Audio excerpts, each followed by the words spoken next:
Here's, they were supposed to be there, front row, clapping, smiling, pretending to care.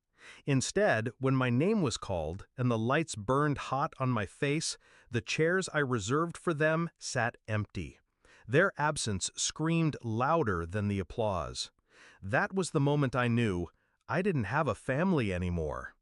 And yet, as I stepped off stage, still holding the award I bled years for, a stranger brushed against me.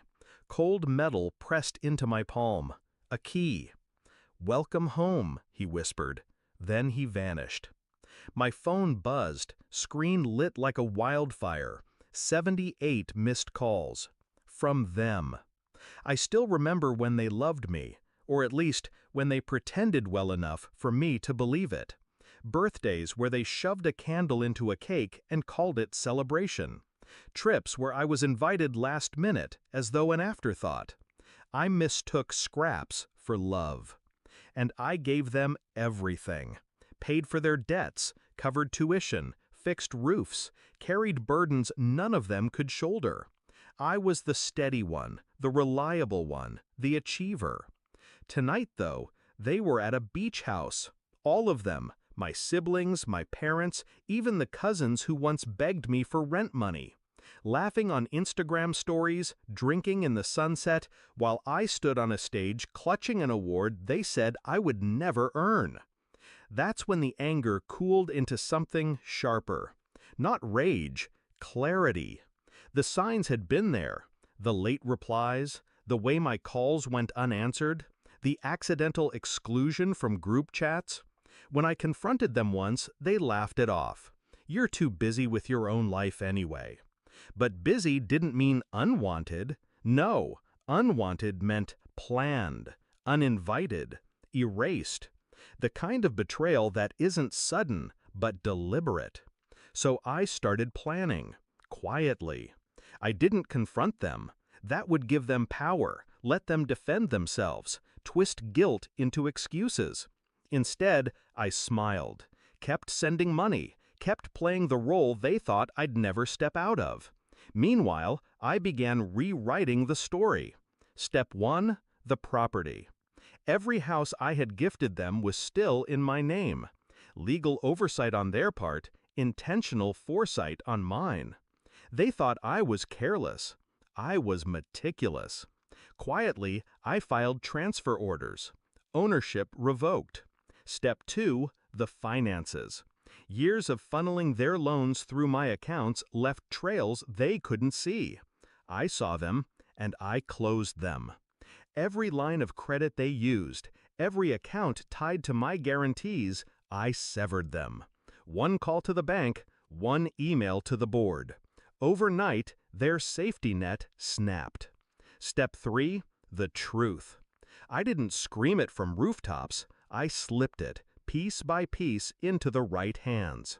Tax officials, employers, business partners. The kind of truth that doesn't need a voice, only documentation.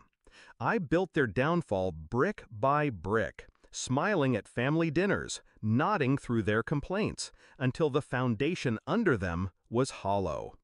The key in my hand that night wasn't random. It was the final step. The stranger wasn't a stranger. He was a lawyer, paid, instructed, precise. The key opened the very beach house they were laughing in, because it was mine now. Signed, sealed, transferred hours before my award ceremony. Their trip, their celebration, their family time without me was happening on property that no longer belonged to them. I drove there after the ceremony. No announcement, no anger. Just a calmness that felt almost holy. Through the wide glass doors I saw them. My parents sipping wine, my siblings sprawled on couches, music low and warm.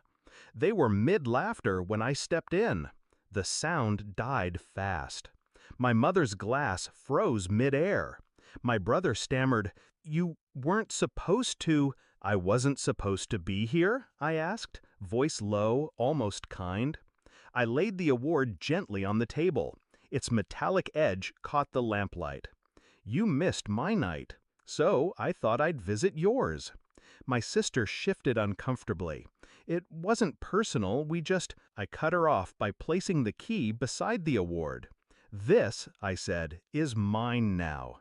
The deed was signed today. Your guests in my house. Confusion turned to panic as the words sank in.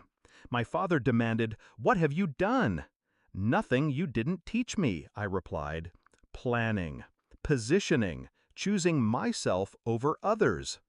They tried to argue, of course. Shouts, accusations, even tears. But I watched them the way a surgeon watches a body under anesthesia. Clinical, detached, already knowing the outcome.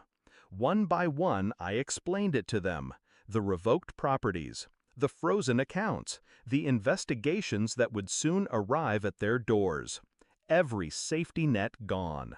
They didn't believe me at first.